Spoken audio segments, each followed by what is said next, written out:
Ya, Bismillahirrahmanirrahim. Alhamdulillahirabbil alamin. Asyhadu an la ilaha illallah wahdahu la syarikalah wa asyhadu anna Muhammadan abduhu wa rasuluh allazi la nabiyya ba'da. Selamat pagi anak-anakku. Semoga kita selalu sehat. Semoga tetap semangat.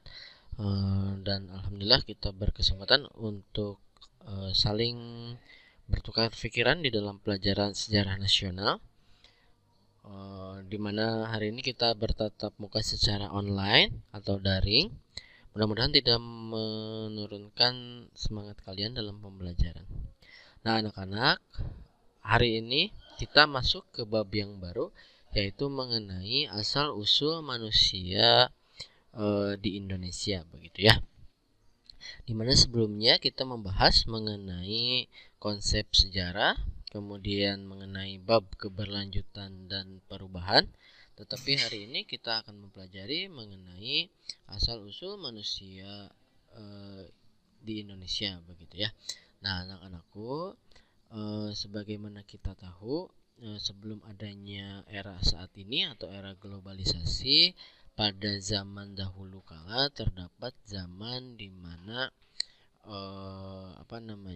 zaman sebelum adanya tulisan. Kalau sekarang kita bisa membaca, bisa melihat dan mengetahui kejadian-kejadian dengan membaca, dengan tulisan dan sebagainya. Nah, pada zaman tertentu, pada zaman dahulu begitu ya, ada yang dinamakan masa-masa sebelum adanya tulisan begitu. Masa-masa sebelum adanya tulisan, nah, dikenal dengan nama praaksara begitu ya. Pada zaman beberapa tahun sebelumnya, mungkin ada yang sering mengatakan zaman prasejarah, tetapi hal itu kurang tepat begitu ya, karena kita melihat praaksara berasal dari gabungan kata yaitu pra dan aksara. Pra artinya sebelum dan aksara berarti tulisan. Nah, maka dengan demikian yang dimaksud masa praaksara adalah masa sebelum manusia mengenal bentuk tulisan. Jadi manusia sebelum adanya tulisan itu dinamakan praaksara. Oke, atau masa praaksara tersebut juga disebut dengan masa nirleka.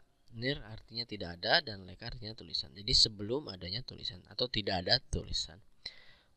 Masa praaksara, maaf ya ini salah, tetapi pada waktu itu atau beberapa tahun kemudian masa praaksara disebut juga dengan masa prasejarah.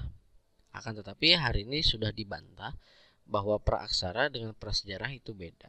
Kalau prasejarah itu sebelum adanya sejarah.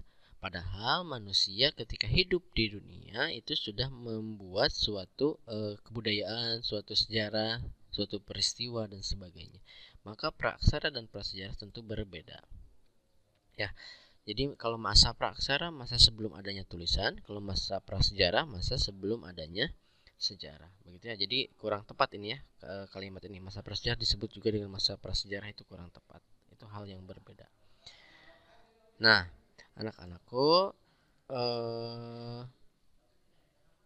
silakan dicatat dulu yang barusan. Kemudian untuk melihat begitu ya, jika kita ingin melihat atau meneliti mengenai suatu objek atau manusia praaksara yang sudah menjadi fosil begitu ya, yang kita temukan misalkan di suatu batuan-batuan dengan cara menggali dan sebagainya, tentu kita berpikir bagaimana sih kita bisa mengkaji tentang hal tersebut. Bukankah untuk menentukan suatu umur suatu fosil itu sangat susah? Maka ada yang disebut dengan ilmu-ilmu yang lain gitu ya. Contohnya misalkan untuk metode meneliti manusia zaman praaksara, karena sebelum adanya tulisan, maka digunakan beberapa metode penelitian. Ada arkeologi, ada geologi, ada biologi dan sebagainya. Arkeologi sendiri yaitu bidang ilmu yang mengkaji bukti-bukti atau jejak tinggalan fisik seperti lempeng artefak, monumen, candi dan sebagainya. Sedangkan ilmu geologi, ilmu yang mempelajari kulit bumi begitu ya. Jadi dengan melihat lapisan-lapisan bumi, batuan dan sebagainya bisa diketahui umur dari batuan tersebut. Di mana batuan tersebut misalkan terdapat satu fosil yang diam di sana atau terkubur bersama batuan tersebut, sehingga dapat dipastikan umur dari manusia praaksara tersebut. Begitu ya. Nah, menurut perkembangan ilmu geologi begitu. Kehidupan atau beberapa perkembangan bumi terdapat di dalam beberapa periodisasi begitu ya. Oke. Kurang lebih seperti itu. Nah, yang pertama ada yang dinamakan dengan zaman Arkaikum begitu ya. Zaman Arkaikum atau zaman ini berumur 2500 juta tahun yang lalu. Arkaikum ini sering diistilahkan dengan zaman Azoikum juga. A itu tidak ada, Zun itu hewan, Azoikum itu artinya belum adanya, zaman sebelum adanya kehidupan atau zaman sebelum adanya hewan. Nah, pada saat ini bumi baru terbentuk dengan suhu yang sangat tinggi, waktunya lebih dari 1 miliar tahun. Zaman ini pada saat itu bumi masih belum dingin, jadi tadi ya suhunya relatif panas, udara masih panas sekali, kulit bumi masih dalam proses pembentukan, belum ada tanda-tanda kehidupan. Ini adalah zaman Arkaikum. Kemudian yang kedua adalah zaman Paleozoikum atau zaman purba tertua begitu ya. Pada masa ini sudah meninggalkan fosil-fosil flora dan fauna. Berlangsung kira-kira hampir 340 sampai 350 ribu atau 350 ribu tahun ya. Tetapi diperkirakan umurnya 340 juta tahun. Pada zaman ini sudah mulai ada tanda-tanda kehidupan. Binatang-binatang yang kecil sudah ada. Juga binatang yang tidak bertulang punggung. Bahkan beberapa jenis ikan, amfibi dan reptil sudah mulai ada. Karena keadaan bumi masih berubah-ubah jadi belum stabil, maka keadaan kehidupan masih sulit untuk meningkat. Jadi ketika zaman Paleozoikum sudah mulai tuh tumbuh tanda-tanda kehidupan. Kalau tadi Arkaikum atau Azoikum itu masih dalam proses pembentukan buminya dan masih panas. Kalau Paleozoikum walaupun belum stabil, masih berubah-ubah keadaan bumi, tetapi sudah ada tanda-tanda kehidupan, yaitu binatang-binatang kecil begitu ya. Oke. Kemudian ada setelah dari tadi kan Arkaikum, kemudian Paleozoikum, kemudian yang ketiga namanya Mesozoikum atau zaman purba menengah begitu ya.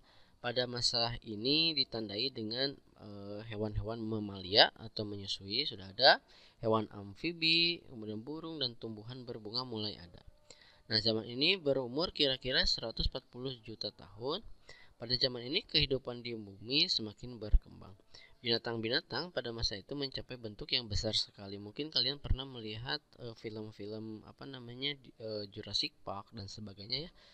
Di sana ada reptil-reptil besar atau dinosaurus begitu ya. Nah, ini panjangnya 30 meter, kemudian jenis burung sudah ada, kemudian reptil sudah ada, dan jenis binatang reptil yang paling banyak sekali. Ini adalah zaman Mesozoikum.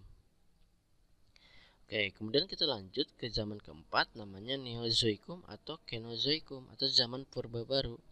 Dimulainya dari berlangsung kira-kira 60 juta tahun. Pada zaman ini keadaan bumi semakin membaik, perubahan cuaca tidak begitu besar atau tidak terlalu ekstrim, walaupun zaman es masih ada. Kehidupan berkembang dengan pesat sekali. Nah, di zaman ini terdapat dua zaman, antara lain tersier dan kuarter. Apa itu tersier? Tersier adalah ditandai dengan semakin berkurangnya binatang raksasa, gitu ya. Kemudian famili binatang menyusui sudah mulai ada, beberapa jenis monyet dan kera telah mulai hidup.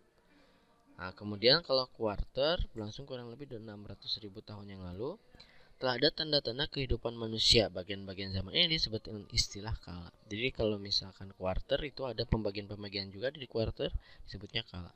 Zaman ini dibagi dalam dua bagian juga, yaitu Pleistosen dan kala Holosen, gitu ya.